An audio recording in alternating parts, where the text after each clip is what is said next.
Bom dia! No programa de hoje você vai conhecer um pedaço da Mata Atlântica preservada em Santa Catarina. É o Parque Nacional da Serra do Itajaí. A maior parte dessa reserva está no município de Blumenau, mas se divide por outros 8 municípios do Vale Catarinense. O parque, novo ainda, é uma das soluções para não se perder um dos biomas mais importantes do estado.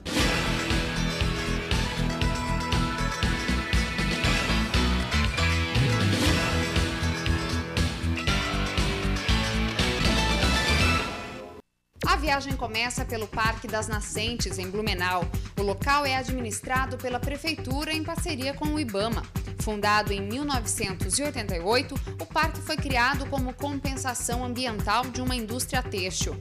O motivo para cuidar da área é óbvio. Aqui se encontram diversas nascentes d'água, responsáveis pelo abastecimento do rio Itajaí a sul. Aberto ao público, o Parque das Nascentes, com mais de 5.000 hectares, possibilita várias atividades como trilhas e camping, dentro das regras de proteção à natureza.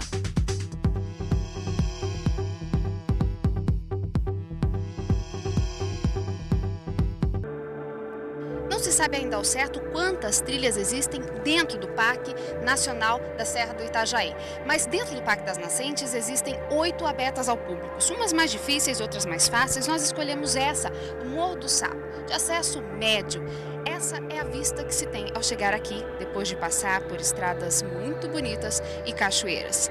Lá na frente tem um dos pontos mais altos da região, que é o Monte Spitzkopf.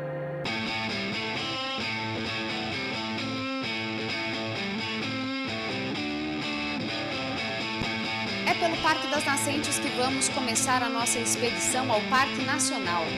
Para conhecer melhor a história desse Parque Nacional, nós resolvemos convidar alguém que sabe muito bem como é que tudo isso começou. Na verdade, ele faz parte da história do parque. É o professor Lauro Baca. Ele é formado em História Natural, Biologia para os mais novos. Professor, como é que esse parque surgiu? A ideia de fechar toda essa área para o parque? O surgimento do parque, talvez a ideia mais remota, ela chega a 1973, quando a Caprena foi fundada, a mais antiga ONG ambientalista catarinense.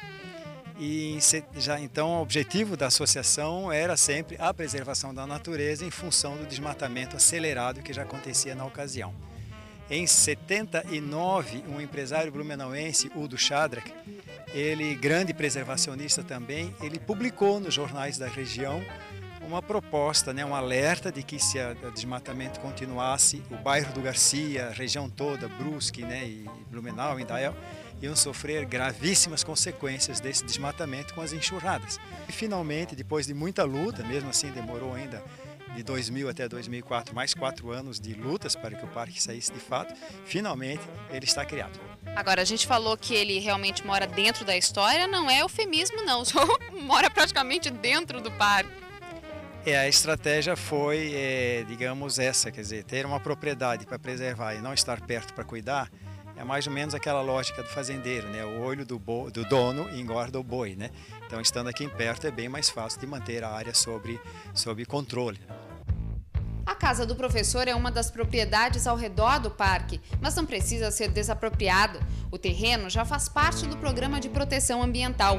É uma RPPN. Significa Reserva Particular do Patrimônio Natural. É a terceira mais antiga das 25 RPPNs estaduais e uma das 15 mais antigas RPPNs da Mata Atlântica brasileira, de umas 400 que já existem só na Mata Atlântica.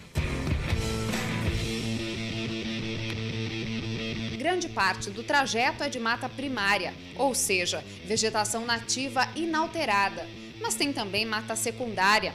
Aqui existem vários tipos de plantas e animais misturados num ambiente que tenta se recuperar de uma recente agressão, o desmatamento. Essa é a canela preta. Olhando assim, talvez você não dê muita atenção para essa árvore de tronco escuro e resistente à umidade, água e insetos. Ela foi muito usada na construção de pontes, estradas e também de móveis, motivo pelo qual muitos colonizadores devastaram a Mata Atlântica. Só que ela carrega também outro título, a de espécie ameaçada de extinção. Há pouco mais de 10 anos foi proibido a extração de canela preta, mas hoje já não existem muitas para contar a história. Junto com o diretor do parque, o biólogo Ângelo Francisco, mais um engenheiro florestal e também o professor Baca, vamos conhecer os encantos do Parque Nacional da Serra do Itajaí. O objetivo é ver a reserva lá do alto.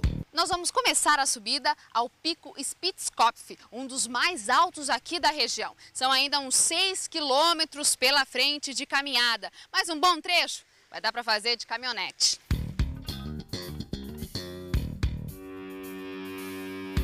No meio do caminho encontramos uma cena que mostra o que acontece quando o ser humano preserva o meio ambiente. O resultado é uma cadeia alimentar completa e atuante. Aqui vemos milhares de formigas de correição em plena caça. Elas saem em bando, assim como um arrastão, vão matando e devorando pequenos insetos pelo caminho.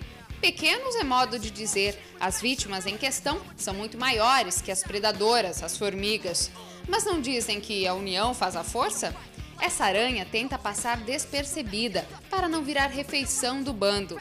Essa outra já não teve o mesmo destino. O veneno das formigas paralisou o aracnídeo. Como resultado dessa caçada implacável ficam os aproveitadores, por assim dizer. São dípteros, essas moscas aí, e também os passarinhos que aproveitam as sobras deixadas pelas formigas para fazer a sua própria refeição. Um pouco mais à frente, os biólogos chamam a atenção para uma das nascentes do parque. Nessa aqui, o professor Baca faz questão de matar a sede. Bom, se ele fez... Bom, o carro só chegou até aqui, ainda tem mais um desnível de aí uns 50 metros. Estamos indo em direção ao pico.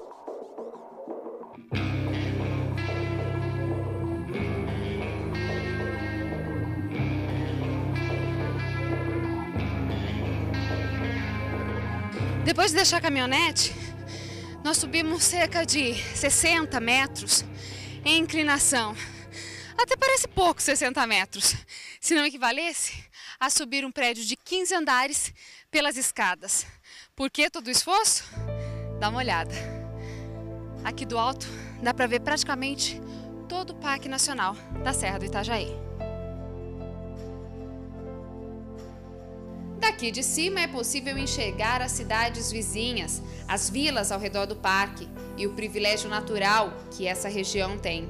Nos vales é possível visualizar os desenhos formados pela passagem de riachos. Se a estiagem em Santa Catarina não estivesse tão grave, seria possível ver muito mais. Já que estamos aqui em cima, vamos esperar o pôr do sol.